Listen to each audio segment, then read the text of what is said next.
Hello, my name is Justin Bennett, and these set of series of clips are going to talk about mostly some of the details of what's going on in the Cayuga Nation. I've gotten some questions and people asking, well, what is your side of the story? And so I'm going to take the time in these next series of clips to share some of my observations that specifically deal with the Cayuga Nation. The other video clips pertain mostly to the overall Confederacy, great law, and government structure and all that stuff, and uh, not specifically to the Cayuga Nation, although we are a traditional form of government and it does pertain to us. But some people wanted to know exactly what went on, like May 31st, June 1st, when you guys showed up at the office and things like that. So I'm going to take some time in these next series of clips to discuss it, but I wanted to take some time to let you know a couple things. One, the intent is not to talk about any individual's character. Are there problems with the Cayuga Nation? Um, Obviously, the answer would be yes.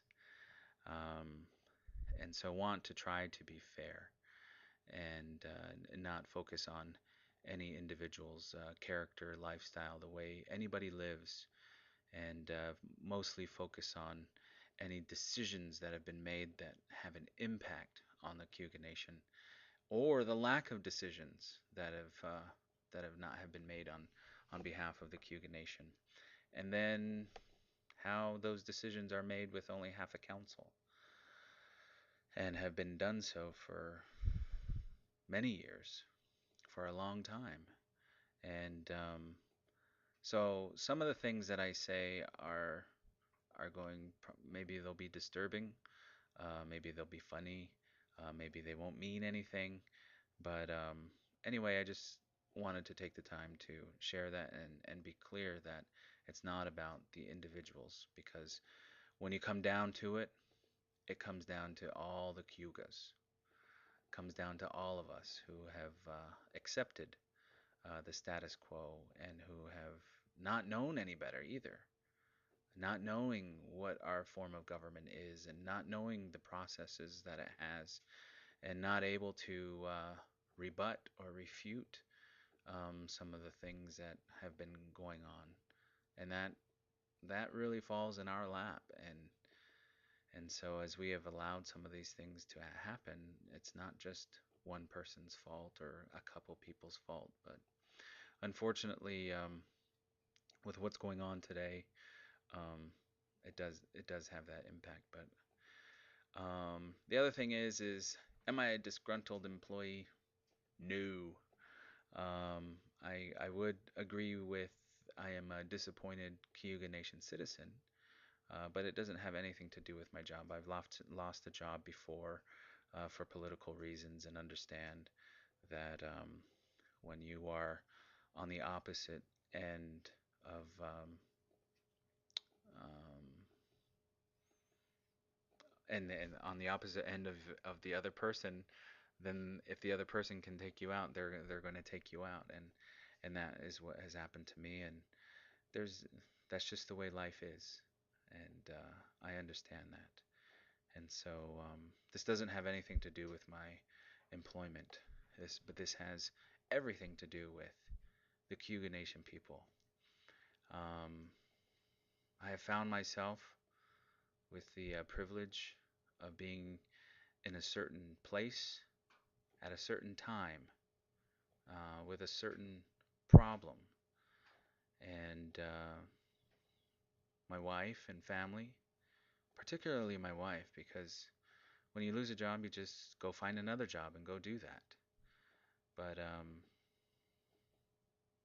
I want you to know that my family, particularly my wife and I, are pretty determined to see what happens next and help fix some things. And if we are unsuccessful, then we are unsuccessful. But when we if the day comes where we have to leave, um, we can leave um, knowing that we tried, that in our life, that in the face of some problems and some conflict, that we just didn't pack up and get our family out of here and leave and not look at it, because that is what has perpetuated some of these things, is that people have got comfortable and live out their lives someplace and not care about their nation, whether it be Cayuga Nation or any other nation that they come from.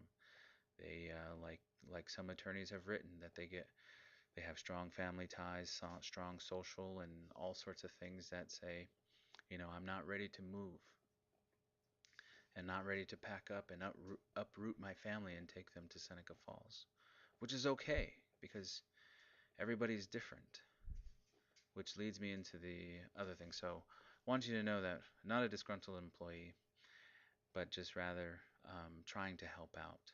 And my family and I, including my children, are hoping for the best, and they give me strength and support. And man, uh, family is a great thing to have. And so a little bit about the people who have moved out here as well. Clint and Sharon, number one, have moved out here. It's not an easy thing. Like everyone else, they had to uproot, pack their home, and everybody here who has done the same thing. Left their comfortable lives in some other place and come here into a new land. Um, it's pretty exciting to see. So everyone who has moved here has made some sort of sacrifice. There's a strength about them. I know some of them have been illustrated to be problem troublemakers, people who have drug dependencies or have had run-in with law enforcement, and were unemployed people and had no other place to go except for Seneca Falls to be saved by the Cayuga Nation. Uh, that is not the case.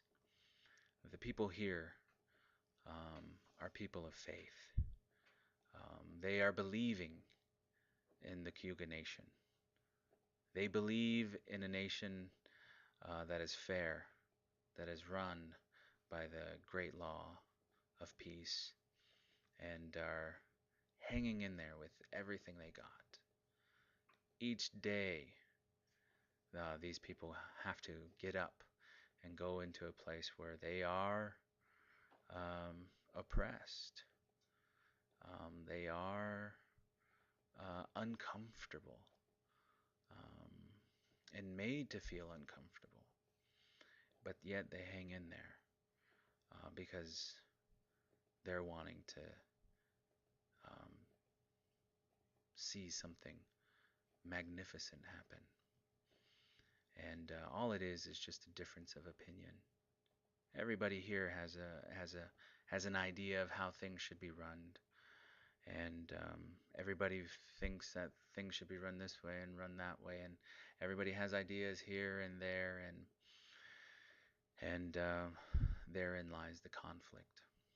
And so I just wanted to say that the people here are trying to make a difference. And finally, what we are experiencing, watching before our own eyes, is the rebirth of the Cayuga Nation.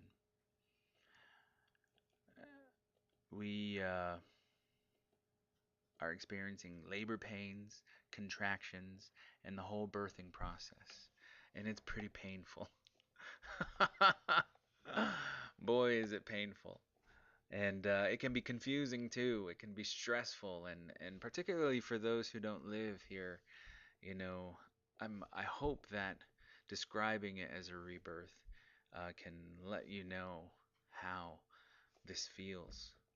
And but once the birthing process is over and the Cayuga Nation is once again reborn, man, that will be a day to celebrate. when everybody is trying to do the right thing and trying to help each other out, it's not going to be perfect. By no means is it going to be perfect, but gosh darn it, we'll be beyond the whole birthing process and all those pains. And then we'll have growing pains and all those types of things. But um, that's what we're experiencing right now. We're experiencing the rebirth of the Cayuga Nation. And those people who are not of the Cayuga Nation or some other nation can watch this as well and be able to take back to their nation some of the things that have gone on, and take this experience and perhaps help their nation be reborn again. Um, so anyway, just wanted to let you know that the next series of things is going to be perhaps a little bit graphic, perhaps some disturbing things again might be said, but again, there are no attacks in these clips. It's just going to be the facts, and it might be useful, and it might not be useful at all. But I wanted to take the time to share some of the observations that have gone on specifically with the Cayuga Nation, and hope that they are helpful. So we'll see you at the next video clip.